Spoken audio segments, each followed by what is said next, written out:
समाचार को जब विस्तार से पढ़ा तो मेरे पाँव के नीचे से जमीन खिसक गई। डॉक्टर ऋचा वर्मा ने अपनी बहू डॉक्टर नंदिता को जहर देकर मारने की कोशिश की, क्योंकि वह कम दहेज लेकर आई थी और समाचार लिखे जाने तक नंदिता नर्सिंग होम में भर्ती थी। मेरी ऋचा जेल में, ऐसी तो मैं कल्पना भी नहीं कर सकती थी। उच्च शिक्षित और डिग्री कॉलेज की प्रवक्ता बहू खुद ऋचा मेडिकल कॉलेज में गायनियोलॉजिस्ट है और बेटा अभी 3 साल पहले चेकोस्लोवाकिया विश्वविद्यालय में हेड ऑफ डिपार्टमेंट में काम कर रहा है। एक साधारण संपन्न घर में जितना कुछ होना चाहिए वह सब कुछ तो है। फिर दोनों तरफ का परिवार पढ़ा लिखा, सब व प्रतिष्ठित है।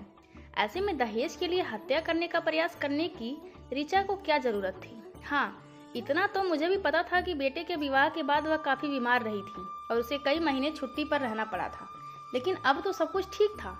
मेरे मुंह से अनायास ही निकल गया, बड़ी बदनसीब है तू ऋचा। 10 साल पहले एक कार दुर्घटना में पति का देहांत हो गया था, तब भी वह बड़ी मुश्किल से संभल पाई थी। मैं बच्चों के भविष्य की दुहाई दे देकर किसी प्रकार इस हादसे से उसे उबार सकी थी। बेटी मनीषा को कंप्यूटर इंजीनियर बनाया और एक इंजीनियर लड़के से विवाह किया। अकेले ही सारी जिम्मेदारियां निभाती रही।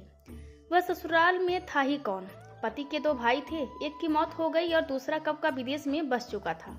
बेटी मनीषा के विवाह में बतौर मेहमान आया था। चाचा की सह पर ही राज को भी विदेश जाने की धुन सवार हो गई। अपने सुख में वह यह भी भूल गया कि अकेली माँ यहाँ किसके सहारे रहेगी। राज के विवाह के बाद तो ऋचा के जीवन में जैसे ठहराव सा आ गया। अब वो किसके लिए क्या करना है? समय काटने के लिए कोई ना कोई बहाना तो चाहिए ही। घर में कब तक बंद रहा जा सकता है? ऋचा ने क्लब ज्वाइन कर लिया। शामें वही बीतने लगी। बेटी की तरफ से बेफिक्र, लेकिन अब तो बेटी मनीषा और बेटे राज के नाम भी वारंट थे, जो घटना के समय दूसरे मुल्कों में बैठी थी। किससे बात करूं, कुछ समझ में नहीं आ रहा था। अपनी असहायता और सखी की मुसीबत पर रोने के अलावा और कुछ भी नहीं बचा था। उसके बारे में तरह तरह की कल्पना कर मेरी बुद्धि भी मारे घबराहट के कुंठित हो चली थी। भूल गई कि बचपन की सहेली है तो मायके से ही पता कर लो। स्मृति पटल पर बचपन की ढेरों बातें घूम गए। साथ साथ पढ़ना, खेलना, खाना, झगड़ना, रूठना, मनाना और बड़ी क्लास में आने पर एक दूसरे से अधिक अंक लाने की होड़ में लाइब्रेरी में बैठकर किताबों को चाटना। ज्यों ज्यों हम आगे बढ़ते गए हमारे रास्ते अलग होते गए। इंटर के बाद हमने CPST की परीक्षा दी। ऋचा उत्तीर्ण हुई और मैं अनुत्तीर्ण। मैंने BSc में दाखिला ले लिया और वह पढ़ने बाहर चली गई। मैंने BSc के बाद B.Ed किया और फिर शादी हुई तो घरेलू औरत बन गई। ऋचा डॉक्टर ऋचा बनने के बाद अपने एक सहयोगी डॉक्टर के साथ ही विवाह बंधन में बंध गई। इस सब से दोनों सखियों की अंतरंगता में कोई अंतर नहीं आया। जब भी हम मिलते बीते समय की जुगाली करते रहते।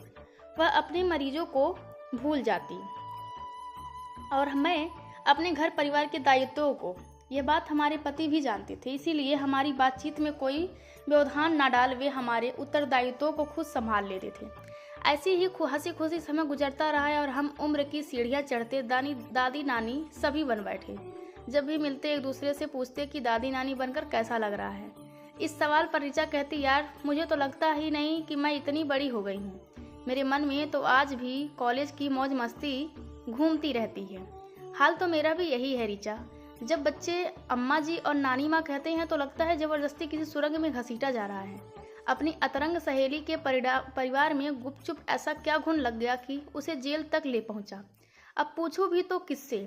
ध्यान आया कि ऋचा के भाई से पूछूं और डायरी में उनका फ़ोन नंबर ढूंढकर उन्हीं से जेल का पता ले मिलने जेल जा पहुंची। पहले तो हम गले मिलकर खूब रोए, फिर मैंने शिकायत की, तूने मुझे इस लायक समझना बंद कर दिया है कि अपना सुख दुख भी बांट सके और अकेले यहाँ तक पहुँच गई। क्या हुआ, कुछ तो बता। कुछ हुआ तो हो तो बताओ। बहू बेटे के ईगो की लड़ाई है। राज अपना विदेश जाने का अवसर छोड़ना नहीं चाहता था और बहू अपनी अस्थायी नौकरी छोड़कर साथ जाना नहीं चाहती थी। उसका कहना था कि मैं तुम्हारे लिए अपनी नौकरी क्यों छोड़ूं, तुम ही मेरे लिए विदेश का ऑफर ठुकरा दो। पिछले 1 साल से मायके में रह रही है, पढ़ी लिखी समझदार है, अपना भला बुरा समझती है। इतना तो माँ बाप भी समझा सकते थे। राज ने तो नंदिता का वीजा भी बनवा लिया था। अब नहीं जाना चाहती तो मैं क्या कर सकती हूँ। इसी खोज में उन्होंने राज पर दूसरी शादी का आरोप लगाया है। दोनों की ईगो में मैं मारी गई, क्योंकि राज मेरा बेटा है और मैं उन्हें आसानी से उपलब्ध भी हूँ। पता नहीं नंदिता के मन में क्या है। कई बार समझाना चाहा, जब भी बात करती उसका उत्तर होता, मम्मी जी आप हमारे बीच में ना ही बोले तो अच्छा होगा। क्या तुम दोनों मेरे कुछ लगते नहीं? क्या इस ईगो की लड़ाई के लिए ही शादी की थी? यह तो तुम्हें शादी से पहले ही सोचना चाहिए था। तुम दोनों अलग अलग रहते हो तो क्या मुझे दुख नहीं होता? दुख होता तो आप राज को समझाती। सोचने और समझौता करने का काम क्या सिर्फ इसलिए मेरा है कि मैं पत्नी हूँ? वह फिर मुझे भावात्मक रूप से ब्लैकमेल करने की कोशिश करती। राज के विदेश जाने पर यहाँ आपका ही है ही कौन? आप अकेले किसके सहारे रहेंगी? तुम मेरी चिंता छोड़ो, मैं तो अपना वक्त काट लूंगी। इतने समय से नौकरी की है, रिटायर होकर ही निकलूंगी। जब आपकी अपनी नौकरी से इतना मोह है तो मुझे भी तो है। और वह पैर पटकती उठकर चली जाती। उसके पापा भी बेटी को समझाने के बजाय उसका पक्ष लेते हैं और कहते हैं राज को यदि नंदिता को अपने साथ नहीं रखना था तो विवाह क्यों किया? आप ऐसा कैसे समझते हैं? और क्या समझूं? लोग तो अपनी पत्नियों के लिए जाने क्या क्या करते हैं। वह विदेश से लौटकर यहाँ नहीं आ सकता? उसके आने से आपको भी सहारा होगा। बात मेरे सहारे की नहीं, उसके कैरियर की है। तो बनाता रहे वो अपना कैरियर। मैं भी बताऊंगा उसे कि मैं क्या हूँ। मेरी बेटी का जीवन बर्बाद करके आपका बेटा सुखी नहीं रह सकता। मैंने उनकी धमकी पर ध्यान नहीं दिया, महज गीदड़ धमकी समझा। बस यही गलती की मैंने। यदि यह सारी बातें गंभीरता से ली होती और एक पत्र SASP के यहाँ लगा दिया होता तो आज यह दिन ना देखना पड़ता। सुनकर दुख हुआ मुझे कि किस प्रकार लोग कानून का दुरुपयोग कर रहे हैं। वकील, डॉक्टर सब नोटों के सामने कैसे कैसे हथकंडे अपनाकर बेकसूरों को फंसाते हैं। क्या करूं मैं तेरे लिए जो तू बाहर आ सके? उसके कंधे पर हाथ रखकर शब्दों में अपनापन समेटकर मैंने कहा, नंदिता के पापा ऊंची पहुंच वाले आदमी हैं। सोचते हैं कि एक अकेली विधवा औरत उनका क्या बिगाड़ सकती है। उन्हीं की वजह से जमानत नहीं हो पा रही है। अब तो शायद हाई कोर्ट से ही होगी। और राज, इस कांड का पता राज को चल गया है। वह आना भी चाहता है पर आने से क्या फायदा? आते ही गिरफ्तार हो जाएगा। मैंने ही उसे मना कर दिया है कि वह बाहर रहकर ही अपनी और मेरी जमानत का प्रयास करे। अच्छा मुझे बता, मेरी कहाँ जरूरत है? अभी तेरी जरूरत कहीं नहीं है। वकील सब देख रहा है। आश्वस्त हुई सुनकर और मिलकर। हर रोज मैं जेल जाती रही, कभी फल, कभी बिस्कुट और कभी खाना लेकर। मुझे देखकर ऋचा की आंखें भर आती। कितना कष्ट दे रही हूँ तुझे। सचमुच तेरी दशा देखकर मुझे कष्ट होता है। क्या अब ऐसा ही समय आ गया है कि बहू बेटे के झगड़े में बेचारी सास को जेल जाना पड़ेगा?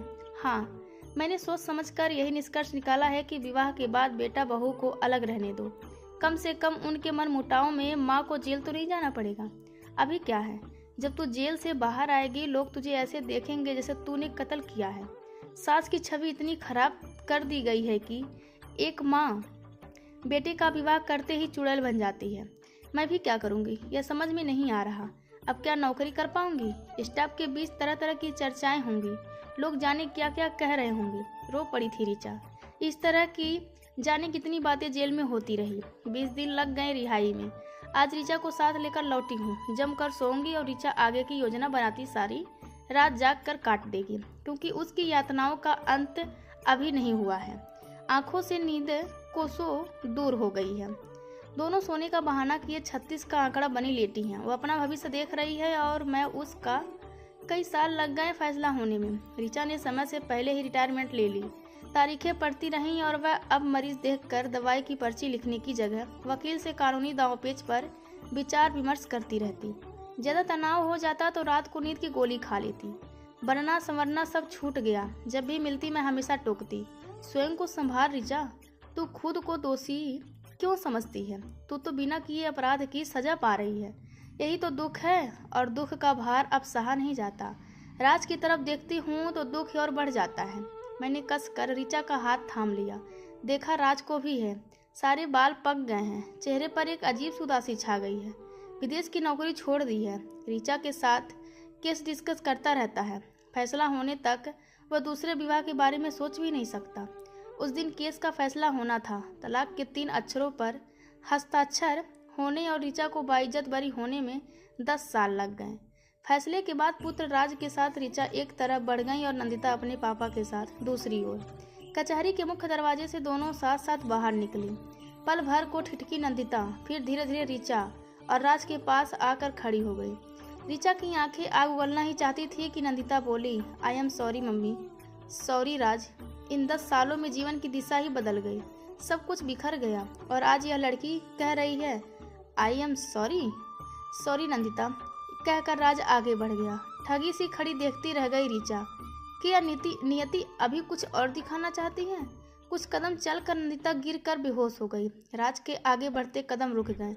उसने नंदिता को गोद में उठाया, गाड़ी में लिटाया और गाड़ी हवा से बातें करने लगी। भूल गया कि माँ और मौसी साथ आई थी। अचानक ऋचा को फिर जेल की चारदीवारी स्मरण हो गई। लगा वह बाइज्जत बरी नहीं हुई है, बल्कि आजीवन कारावास की सजा उसे मिली है। जेल में सलाखों के पीछे सीमेंट के फर्श पर बैठी है। लोग उस पर हंस रहे हैं और उसका मजाक उड़ा रहे हैं।